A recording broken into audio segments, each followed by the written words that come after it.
The mountain roads of rural Kentucky twisted like serpents through valleys where morning mist clung to ancient hills. Sarah Mackenzie walked carefully along the muddy path, her worn boots finding purchase on the slick earth. In her weathered canvas bag she carried the day's harvest, wild ginseng, elderberry and chamomile, plants her grandmother had taught her to identify by touch and scent alone. At 32, Sarah had spent half her life learning the old ways, the healing methods passed down through generations of mountain women who trusted nature more than doctors. The October air bit at her cheeks as she navigated around a fallen oak, its massive trunk blocking the narrow trail. She'd been gathering herbs since dawn, her 2 children still asleep in their small cabin when she'd slipped out. Emma, her 15-year-old daughter, would be preparing breakfast for her younger brother Jake by now. The routine of their simple life had become sacred to Sarah, predictable in a world that had shown her too much uncertainty. As she rounded a bend in the path, something unusual caught her eye.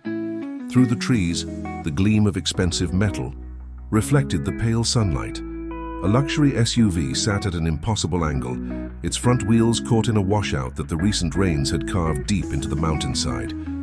Steam rose from under the hood, and Sarah could hear the faint sound of someone calling for help. Her instincts told her to be cautious.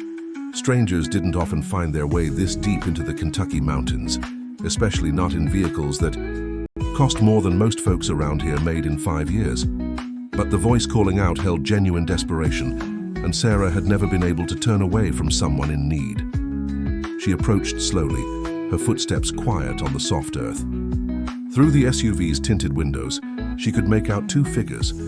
The driver's door was slightly ajar, and she could hear a man's voice more clearly now, cultured, educated, with an accent she couldn't quite place. "Please," the voice called, out cracking with emotion. "My son, he needs help. We've been stuck here for hours." Sarah stepped closer, her hand instinctively moving to the small knife she kept on her belt.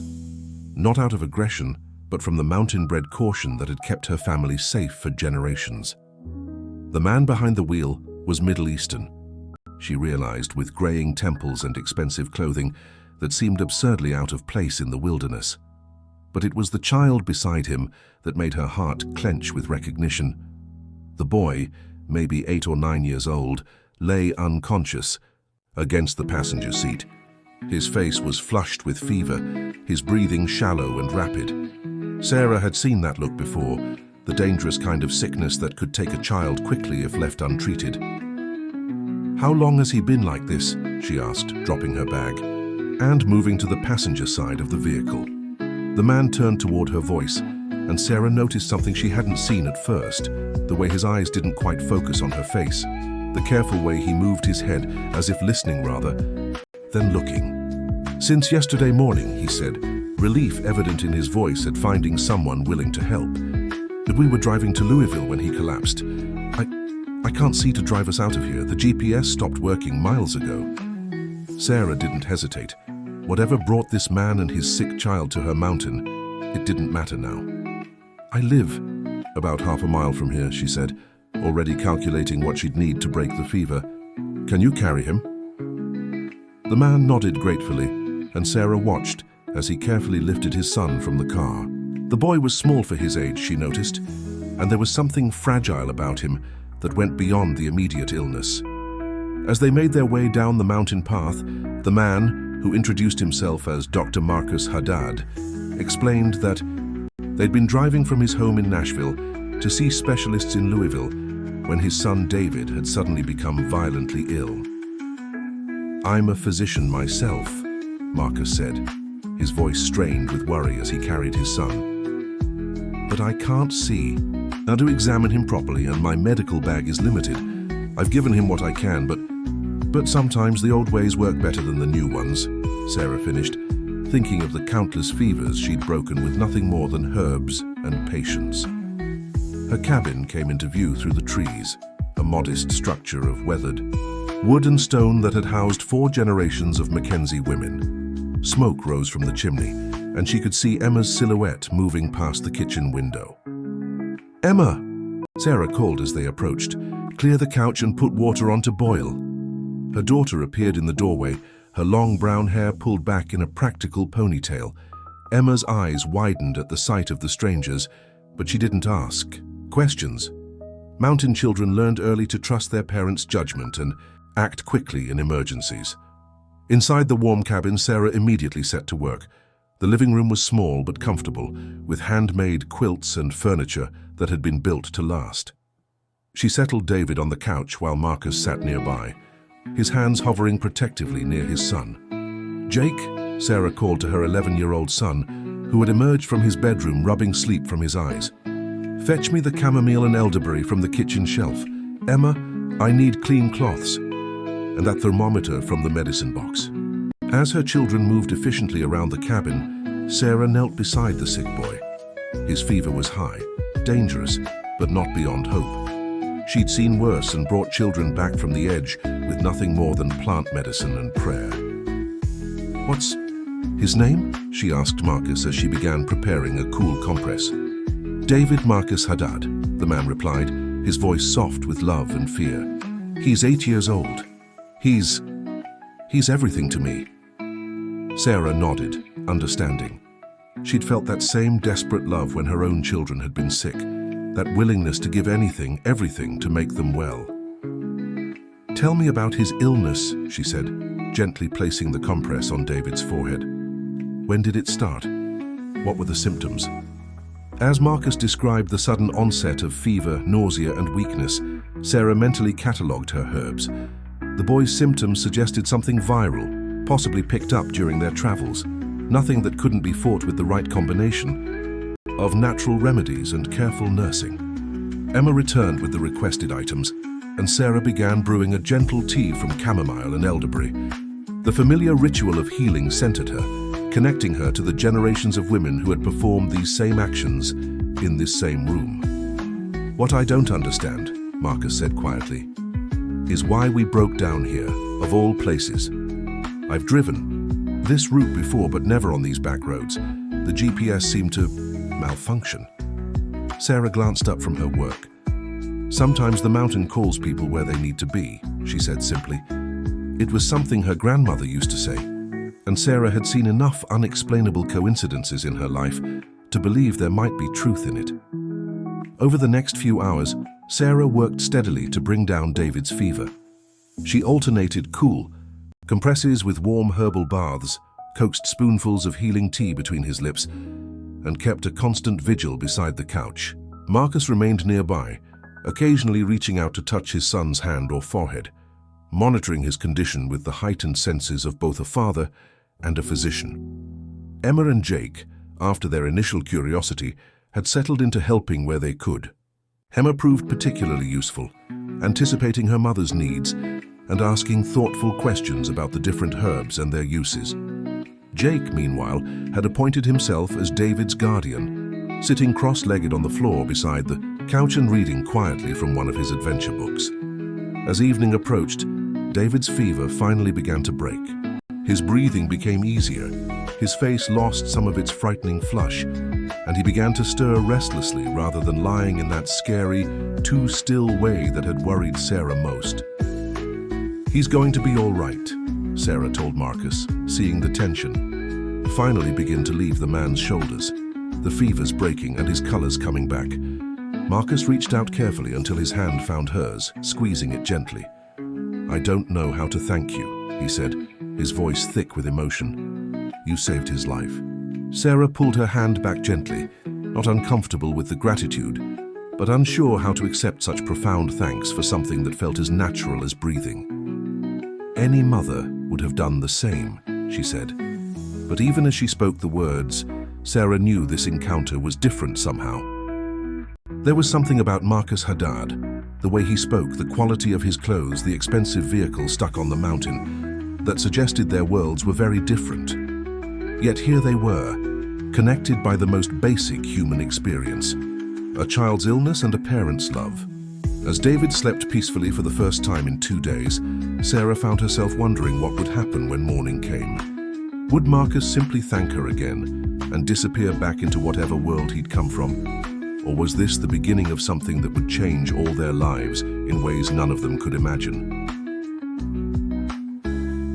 Outside, the October wind picked up, rattling the windows of the small cabin. Sarah pulled a quilt more snugly around David's sleeping form and settled into her chair for the long night of watching that any serious illness required. Whatever tomorrow brought, tonight there was a child who needed her care. And that was enough. Dawn broke over the Kentucky mountains with the soft light that Sarah had awakened to every morning of her life. She, stretched in her chair beside the couch, working out the kinks from a night of watching over David. The boy was sleeping peacefully now, his breathing steady and deep. The crisis had passed. Marcus stirred in the armchair across the room, where he dozed fitfully through the night. Sarah watched as he instinctively reached toward his son's voice before remembering where he was. The gesture spoke of years of practiced care, of a father who had learned to navigate the world through sound and touch. "Good morning," Sarah said softly. "How are you feeling?" "Better than I have in 2 days," Marcus replied, his voice hoarse, but relieved. "And David?" "See for yourself," Sarah said, then caught herself. "I mean, his fever broke completely around 3 this morning. He's been sleeping naturally since then." Marcus smiled at her self-correction. "It's all right. I know what you meant. I lost my sight 12 years ago, but I haven't lost my sense of humor about it." David's eyes fluttered open at the sound of their voices. "Dad," he whispered, his voice still weak but clearer than it had been since they'd arrived. "I'm here." "Son," Marcus said, reaching out to find David's hand. "How do you feel?" "Hungry," David said, which made Sarah laugh, always a good sign in a recovering child. "That's what I like to hear," she said, standing to prepare breakfast. "Emma's already started pancakes. Jake's been waiting for you to wake up. He wants to show you his rock collection." As if summoned by his name, Jake appeared in the doorway, his arms full of geological specimens. "Are you feeling better? I found this one yesterday. Mom says it might have gold in it." David struggled to sit up, his curiosity overcoming his weakness. "Really? Can I see?" Over breakfast, Sarah learned more about her unexpected guests. Marcus was indeed a physician, she discovered, but not just any doctor.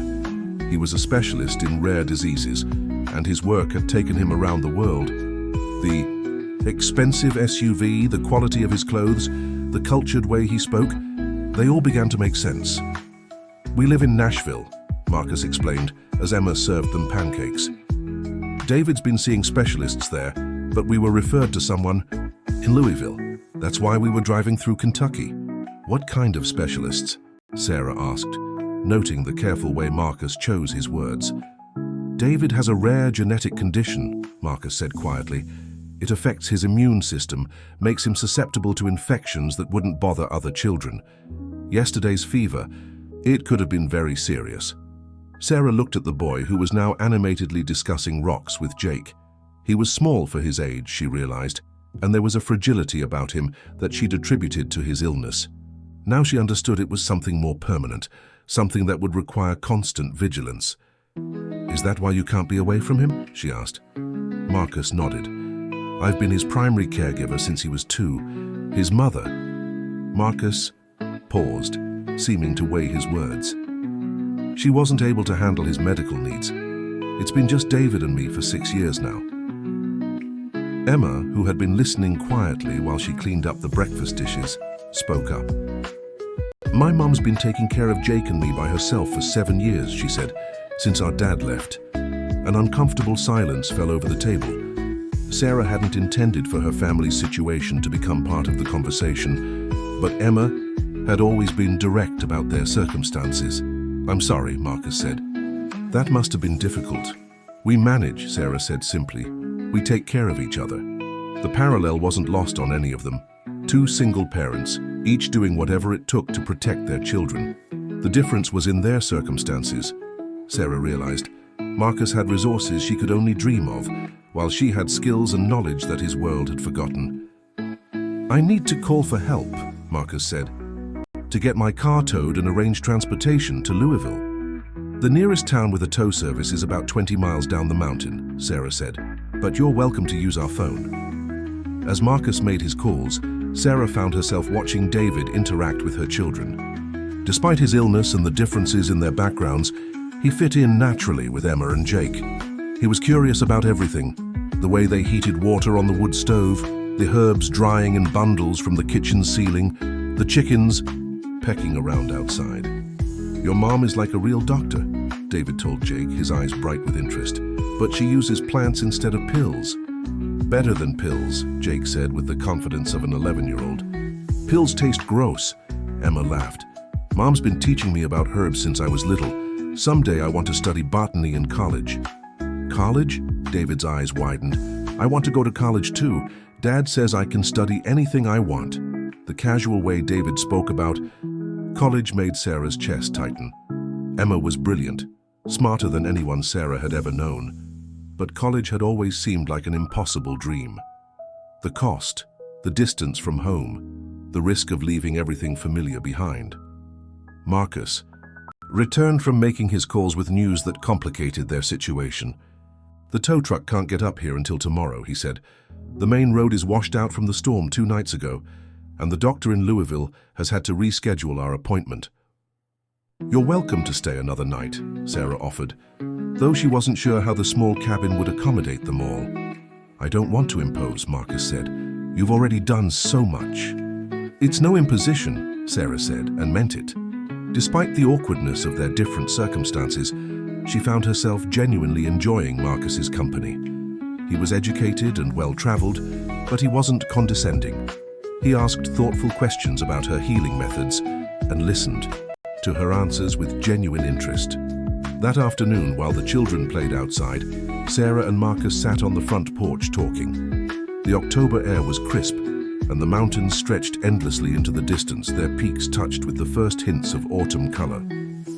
"I've been thinking about what you said," Marcus said, "about the mountain calling people where they need to be. And I've spent David's entire life traveling to the best medical centers in the world," Marcus said. "I've consulted with specialists in New York, London, Geneva.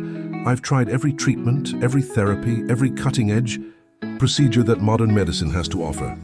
Sarah waited, sensing there was more he needed to say. "But in one night with herbs and patience, you did something none of them could do," Marcus continued. "You made him better, not just physically. I can hear it in his voice, see it in the way he moves. He's more alive today than he's been in months." "He was exhausted from fighting the fever," Sarah said. "Sometimes the body just needs support to do what it already knows how to do." "That's exactly what I mean," Marcus said, turning toward her with an intensity that made her uncomfortable. "You understand something that all my medical training missed. You see healing as partnership, not conquest." Sarah didn't know how to respond to that. She'd never thought of her healing work in such philosophical terms. It was simply what she did, what she'd always done. "I have a proposition," Marcus said, his voice careful but excited. "I want to hire you." "Hire me?" Sarah laughed. "To do what?" "To be David's primary caregiver," Marcus said. "To come to Nashville with us. I can offer you a house, education for your children, anything you need." Sarah's laughter died in her throat. "You can't be serious." "I've never been more serious about anything in my life," Marcus said. "David needs what you have to offer. And I need to learn from you." Sarah stood up abruptly, pacing to the edge of the porch. The idea was absurd, impossible. Leave the mountains, leave everything she'd ever known? "I can't," she said. "This is my home. My life is here." "But think about the opportunities," Marcus pressed. "Emma could attend the best schools in the country. Jake could have access to museums, libraries, universities. You could have resources to expand your healing practice, to help more people. And, in return, I'd give up everything that makes me who I am," Sarah said, her voice sharper than she'd intended. An uncomfortable silence fell between them. Sarah could hear the children playing in the yard, their laughter carrying on the autumn wind. Emma was teaching David and Jake some game that involved jumping over logs and counting points. Normal children, playing normal games, unaware that their futures were being discussed on the porch above them. "I'm sorry," Marcus said finally. "I didn't mean to offend you. It's just watching you with David, seeing how he responds to you. I got carried away." Sarah turned back to him. seeing the genuine regret in his expression. "You didn't offend me," she said more gently. "I understand why you'd want what's best for David. But transplanting people isn't like transplanting herbs. Some things don't survive the move." That evening, as they prepared for their second night in the cabin, Sarah found herself watching Marcus and David together.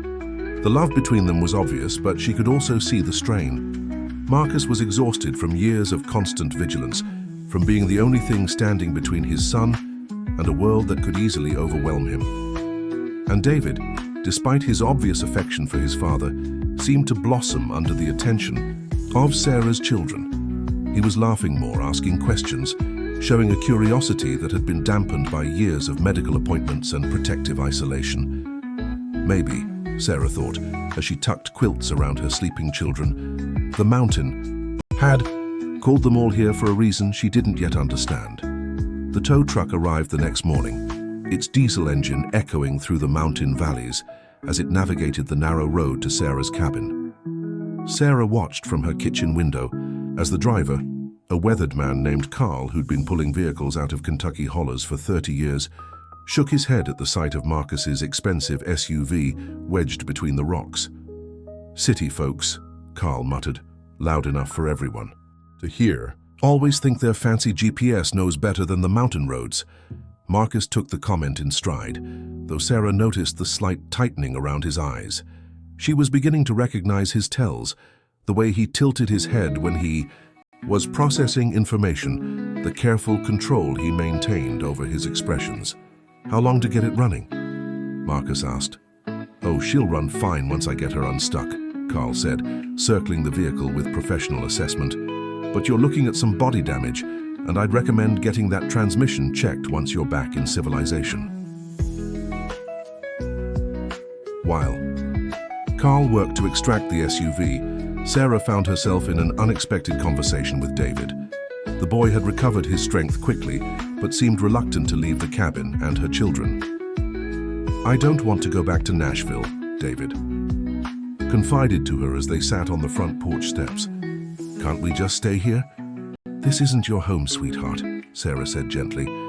"Your dad has important work to do and you have doctors who need to see you." "But I feel better here," David insisted. "I haven't felt sick once since that first night. At home I'm always tired, always getting infections. Here I feel normal." Sarah's heart ached at the longing in his voice. She'd seen it before in children who'd been over-medicalized, over-protected, their natural resilience weakened by too much intervention. "Sometimes," she said carefully, "our bodies know things our minds haven't figured out yet." Emma, who had been listening from the doorway, came out to join them. "David could come visit us," she suggested. "Couldn't you, David? You and your dad could come back. Would you like that?" David asked Sarah, his eyes bright with hope. Before Sarah could answer, Marcus appeared around the corner of the cabin, his expression troubled.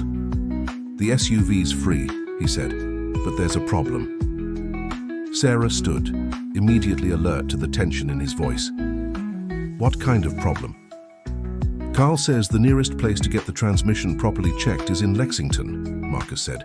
"That's a 3-hour drive, and I can't make that trip safely, especially not with David." "I could drive you," Emma offered immediately. "I've been driving mountain roads since I was 14. "Emma," Sarah said sharply, "you don't have a license." "I have a learner's permit," Emma protested, "and I've driven further than Lexington before. That's not the same thing as—" "Actually," Marcus interrupted quietly, "there might be another solution." Sarah looked at him suspiciously. "What kind of solution?" "I've been thinking about our conversation yesterday," Marcus said. "About my offer." "Marcus, hear me out," he said, holding up a hand. "Not permanently, just for a few weeks. Come to Nashville with us while I get David established with his new treatment protocol. You could see how he responds to different environments. Observe how his condition changes." Sarah felt Emma's sharp attention on her, could practically hear her daughter's mind working through the implications. "It would be temporary?" Sarah asked. "Completely temporary," Marcus assured her. "Think of it as a medical consultation. You'd have your own space, complete autonomy. and Emma and Jake would have access to resources they can't get here. What kind of resources? Emma asked, her curiosity overriding her usual reticence around strangers. Marcus turned toward her voice. The best schools in Tennessee, libraries with more books than you could read in a lifetime, museums, universities, research facilities. Sarah saw the hunger in her daughter's eyes and felt her resolve wavering. Emma was brilliant. Everyone who met her recognized it immediately. But intelligence without opportunity was a frustrating combination, and Sarah had worried for years about her daughter's future. I need to think about it, Sarah said. Of course, Marcus said, but I should mention, I've made some calls this morning about you. Sarah's blood chilled. What kind of calls?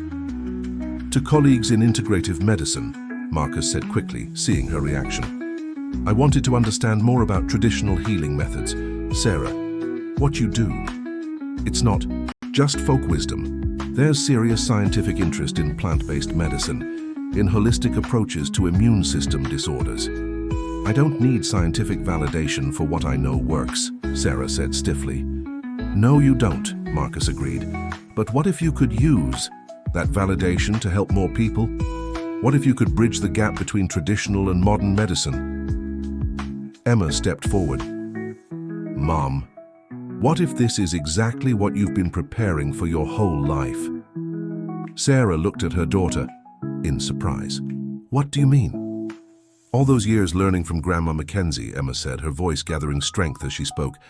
All the people who've come to you for healing when the doctors couldn't help them. What if you're supposed to take that knowledge somewhere bigger? Listen to your daughter, Marcus said softly. She understands something important. Sarah felt overwhelmed by the pressure of the decision. Part of her wanted to retreat into the familiar safety of her mountains, to send Marcus and David away and return to the predictable rhythm of her life. But another part of her, a part she'd been ignoring for years, whispered that maybe this was her chance to matter beyond the confines of her small world. If I agreed, she said slowly, what exactly would you expect from me? Help David, Marcus said simply. Continue doing what you've been doing, monitor his health, treat his symptoms naturally when possible, and document everything. Show me how traditional medicine can complement modern treatment. And my children would have every educational opportunity I can provide, Marcus said. Emma could take advanced courses, prepare for any university she wants to attend. Jake could explore his interests with resources most children never see. Sarah looked around at her cabin, at the mountains that had sheltered her family for generations. Could she really leave all this behind, even temporarily? There's something else, Marcus said, his voice dropping to a more personal tone. Something I haven't told you about David's condition. Sarah waited, sensing this was important. The genetic disorder he has, Marcus said quietly. It's progressive. The traditional treatments are failing. His immune system is getting weaker, not stronger. What are you saying? I'm saying that what you did for him the other night might have been more significant than either of us realized, Marcus said. Today's fever broke faster than it ever has before. His recovery was complete, not partial. For the first time in months, he's showing real vitality. Sarah absorbed this information, understanding the weight of what Marcus was asking. This wasn't just about temporary help or educational opportunities. This was about a child's life. The doctors in Louisville want to try an experimental treatment, Marcus continued. It's aggressive with significant side effects. But what if there's another way? What if traditional medicine has answers that modern medicine has overlooked? You're asking me to take responsibility for his health, Sarah said. I'm asking you to share responsibility, Marcus corrected. To work with me, not replace me. Sarah closed her eyes, trying to center herself the way her grandmother had taught her. When she opened them, she found Emma and Jake watching her with expectant faces, while David looked between them all with the confusion of a child who understood that something important was being decided. If I say yes, Sarah said slowly, it's not forever. 1 month. We try it for 1 month and then we reassess. Marcus's face lit up with relief and gratitude. 1 month, he agreed, and we come back here whenever I say we need to. Sarah continued. "This place grounds me. Without it, I'm not the healer you think you need." "Of course." Sarah looked at her children. "Emma? Jake? This affects you too. What do you think?" Emma straightened her shoulders. "I think we should try it, Mom." "What?" "If this is our chance to make a real difference." Jake, who had been unusually quiet through the adult conversation, spoke up. "Will there really be dinosaurs?"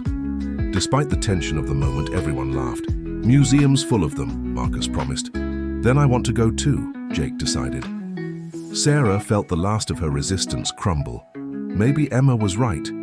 Maybe this was what she'd been preparing for her whole life without knowing it.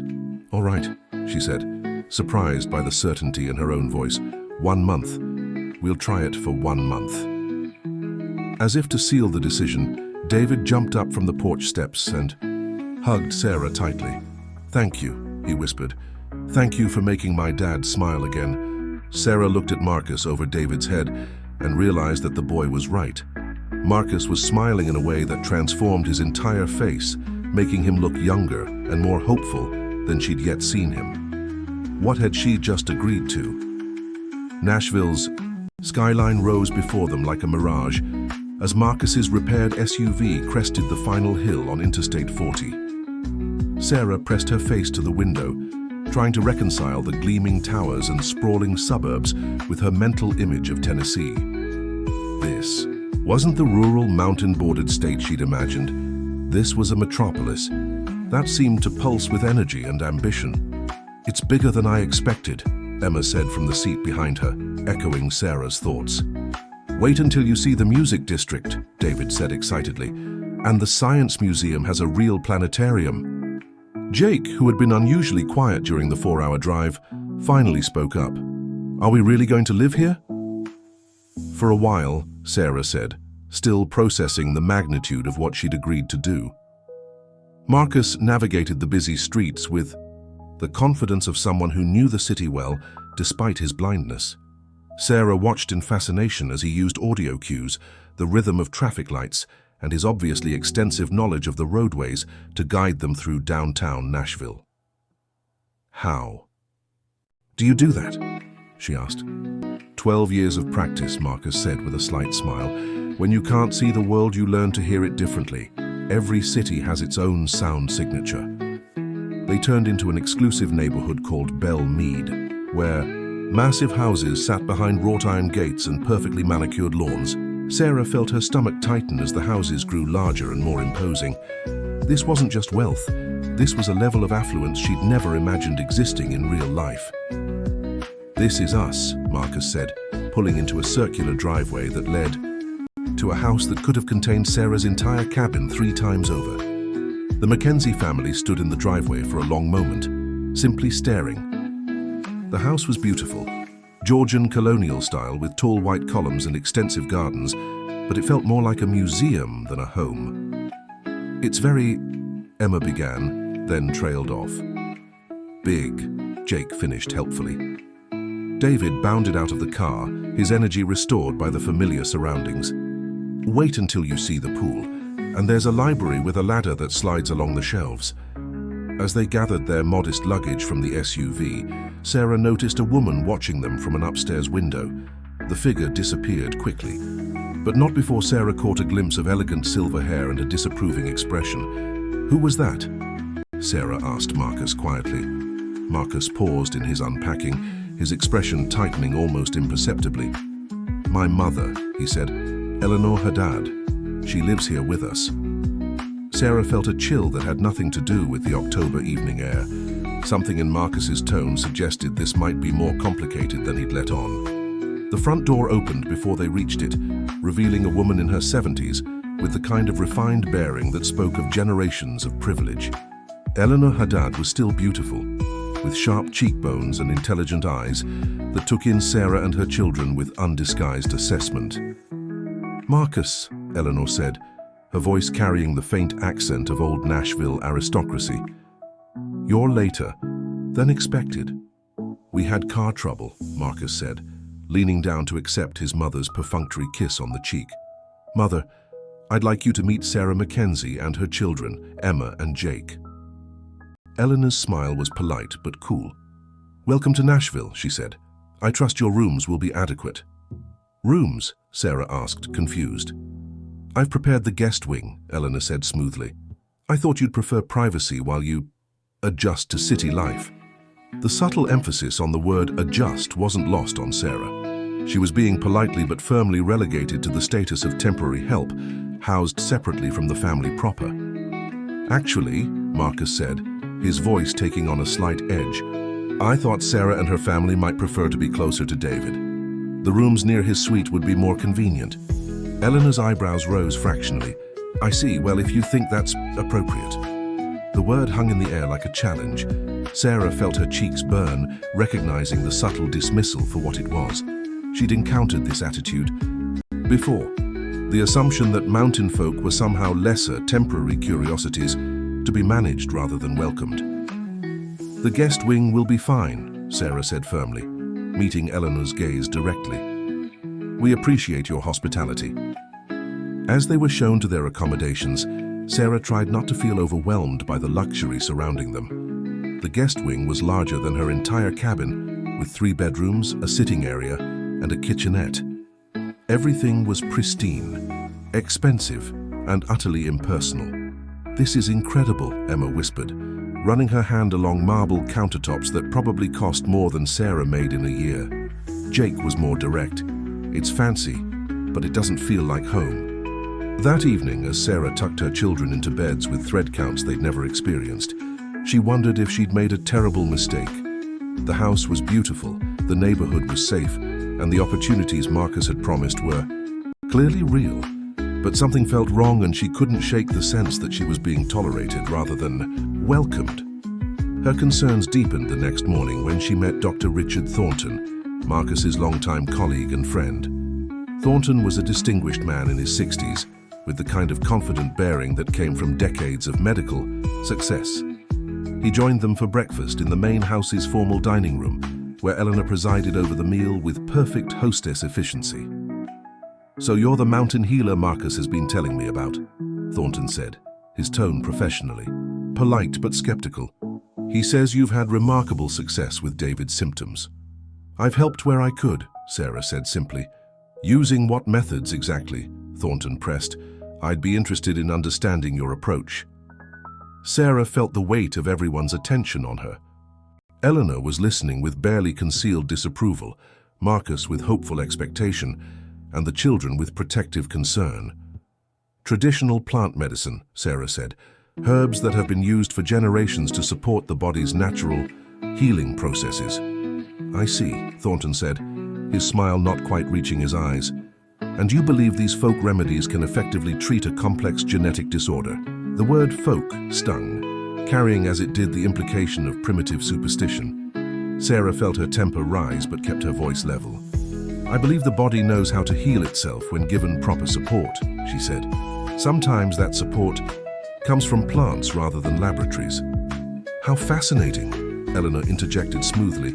"I'm sure you'll find Nashville's medical community quite educational."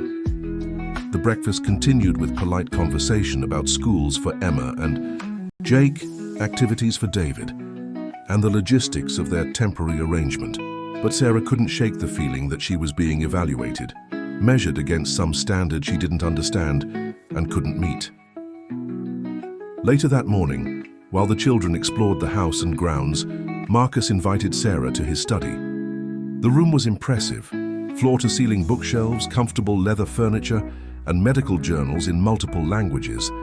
But what struck Sarah most was how lived-in it felt compared to the rest of the house. "I owe you an apology," Marcus said without preamble. "For what?" "For not preparing you better for this," Marcus gestured around them. "My mother can be protective of family traditions. And Richard, well, he's old-school academic medicine. They're not intentionally hostile, but they think I'm some ignorant mountain woman playing with dangerous folk medicine," Sarah finished. Marcus winced. "That's not how I see you." "But it's how they see me," Sarah said. "And honestly, Marcus, I'm beginning to wonder if they're not partly right." "What do you mean?" Sarah walked to the window, looking out at the manicured gardens. "Look at this place, look at your life. You have resources I can't even imagine, access to the best doctors in the world, connections to medical research that's decades ahead of anything I understand. What do I have to offer that you can't get from people with actual credentials? You have something they don't, Marcus said firmly. You have wisdom. You see David as a whole person, not just a collection of symptoms to be managed. That's not enough, Sarah said, turning back to him. Not in this world. Your mother and Dr. Thornton are right to be skeptical. I'm out of my depth here. No, Marcus said, standing and moving toward her with the careful confidence she'd come to recognize. You're exactly where you need to be. But I think I know what's missing. What's that? Proof, Marcus said. Not that you need to prove anything to me, but if we're going to change minds here, we need to document what you do. Study it. Show them that traditional medicine isn't the opposite of modern medicine. It's the foundation it was built on. Sarah felt a spark of interest despite her frustration. What are you suggesting? A partnership, Marcus said. Real collaboration between traditional and modern approaches. We document David's response to your treatments. We analyze the plants you use, identify the active compounds. We bridge the gap between what you know and what they accept. And if it doesn't work? Sarah asked. Then we've learned something valuable anyway, Marcus said. But I think it will work. I think you're going to revolutionize how we think about healing. That afternoon, Sarah found herself in Marcus's private medical office, a sophisticated space equipped with diagnostic equipment she'd never seen before. Dr. Thornton was there too, his earlier skepticism replaced by professional curiosity as Marcus outlined his proposal. You want to create a formal study? Thornton asked. Document traditional remedies alongside conventional treatment? Exactly, Marcus said. Sarah's methods have shown promising results with David. Instead of dismissing them, let's understand them. Thornton looked at Sarah with new interest. What would you be willing to share? Specific preparations, dosages, treatment protocols? Sarah hesitated. The knowledge she carried had been passed down through generations of women who'd guarded it carefully, sharing it only with those they trusted completely. Everything, she said finally. If it helps David, if it helps other children like him, I'll share everything I know. Over the following weeks, Sarah found herself living in two worlds simultaneously. During the day, she worked in Marcus's medical office, carefully documenting her herbal preparations, while David underwent regular monitoring. His response was remarkable.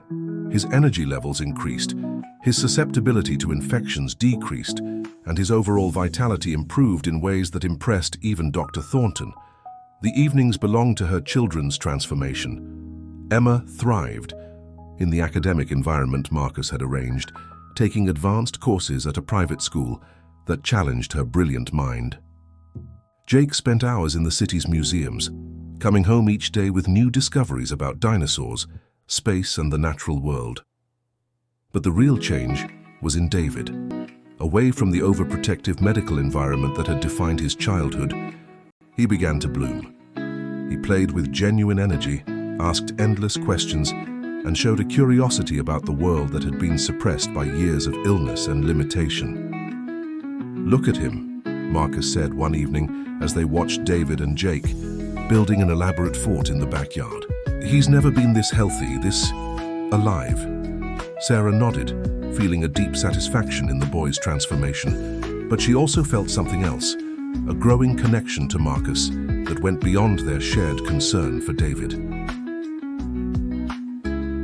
The breakthrough came 6 weeks into their stay, during David's birthday party. Sarah and her children had prepared a special gift, a telescope they'd built from recycled materials, painted with constellations that Jake had researched at the planetarium. It was humble compared to the expensive gifts David received from his father's friends, but David's reaction was pure joy. "This is the best present ever," David exclaimed, hugging Sarah tightly, "because you made it just for me." Later that evening, as the party wound down, Sarah overheard a conversation that shattered her contentment. Eleanor was speaking with several guests in the living room, their voices carrying clearly to where Sarah stood in the adjacent hallway. "It's been an interesting experiment," Eleanor was saying. "Marcus has always been drawn to unusual approaches. But eventually he'll realize that David needs proper medical care, not folk remedies. Surely the woman serves some purpose, one guest replied. As a sort of complementary therapy? Oh, she's been useful, Eleanor said dismissively. Quite devoted to David, actually. But temporary help is exactly that. Temporary. Once Marcus sees that David's improvement is simply a natural fluctuation in his condition, he'll return to proper medical treatment. Sarah felt as if she'd been slapped. All her work, all her care, all the documented evidence of David's improvement, dismissed as coincidence by a woman who saw her as nothing more than an amusing diversion. She was packing her bags when Marcus found her an hour later. "Sarah, what are you doing?" "Going home," she said, without looking up from her suitcase. This was a mistake. What happened? What changed? Sarah told him about the conversation she'd overheard, about Eleanor's dismissive attitude and the growing sense that she would never be accepted in his world. "I don't care what my mother thinks," Marcus said firmly. "I care what you think. I care about David's health and I care about us." Sarah stopped packing and looked at him. "Us? You have to know there's something between us," Marcus said, his voice quiet but intense. "Something that goes beyond David, beyond this medical collaboration. I felt it since that first night on your mountain." Sarah's heart raced, but she forced herself to remain practical. "Even if that's true, it doesn't change the fundamental problem. We're from different worlds, Marcus. This past month has proven that."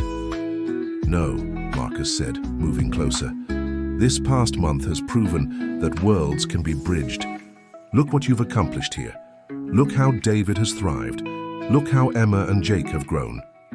Before Sarah could respond, David appeared in the doorway, his face streaked with tears. "You're leaving?" he asked, his voice breaking. "Please, don't leave me. I need you." Sarah knelt down to his level, her heart breaking. "David, honey, your father can take care of you. You don't need me." "Yes, I do," David said fiercely. "You don't just make my body better, you make everything better. You make Dad happy. You make this house feel like home."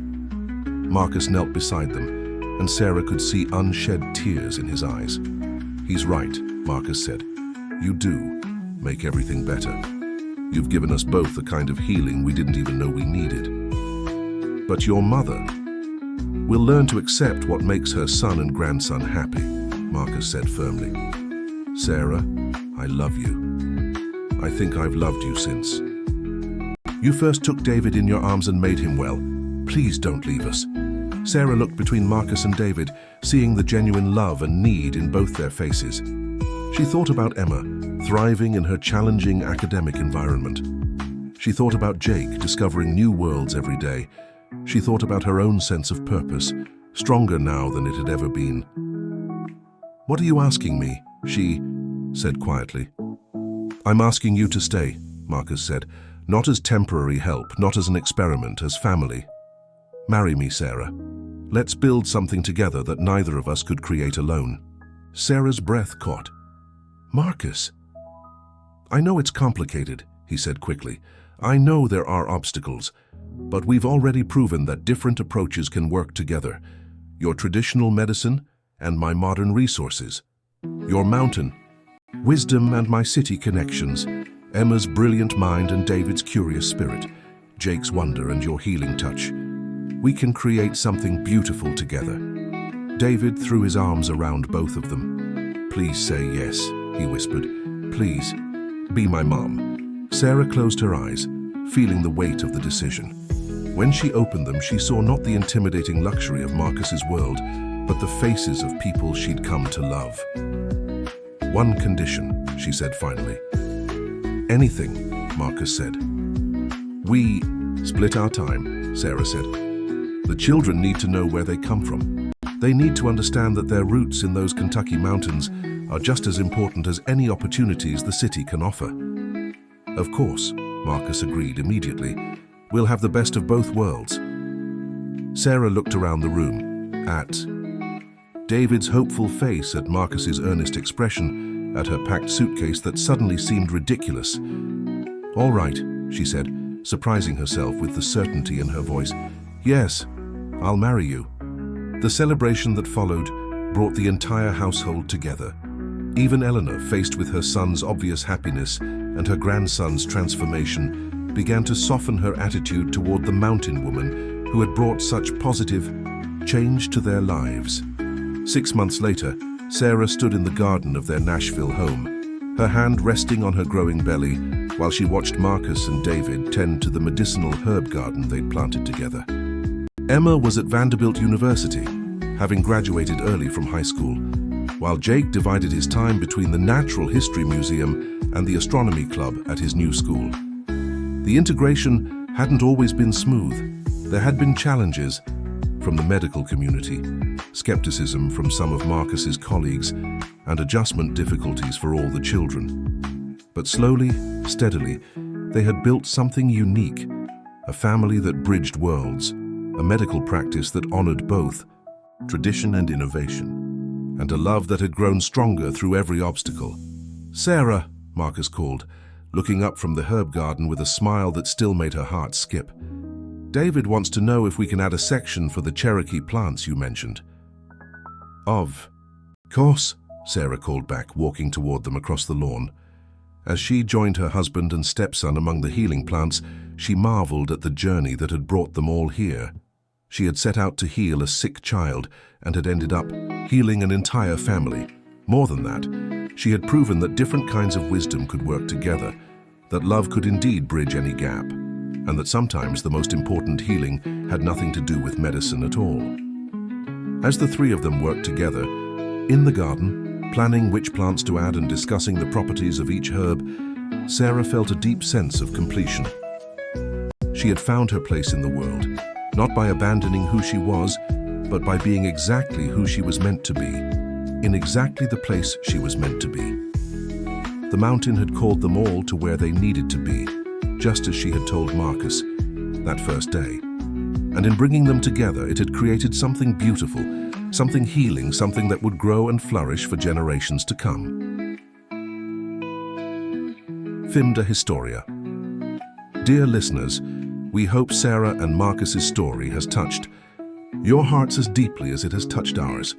This tale of love bridging different worlds, of traditional wisdom meeting modern medicine, reminds us that the most powerful healing often comes from understanding and accepting our differences rather than trying to eliminate them. If this story moved you, we invite you to explore our specially curated playlist of similar heartwarming tales by clicking the link to your left.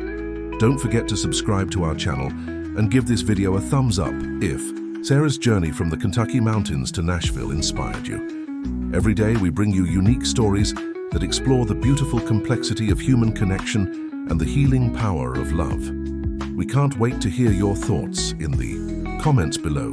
Share your own stories of unexpected love or times when different worlds came together in beautiful ways. Until our next story, remember that sometimes the most extraordinary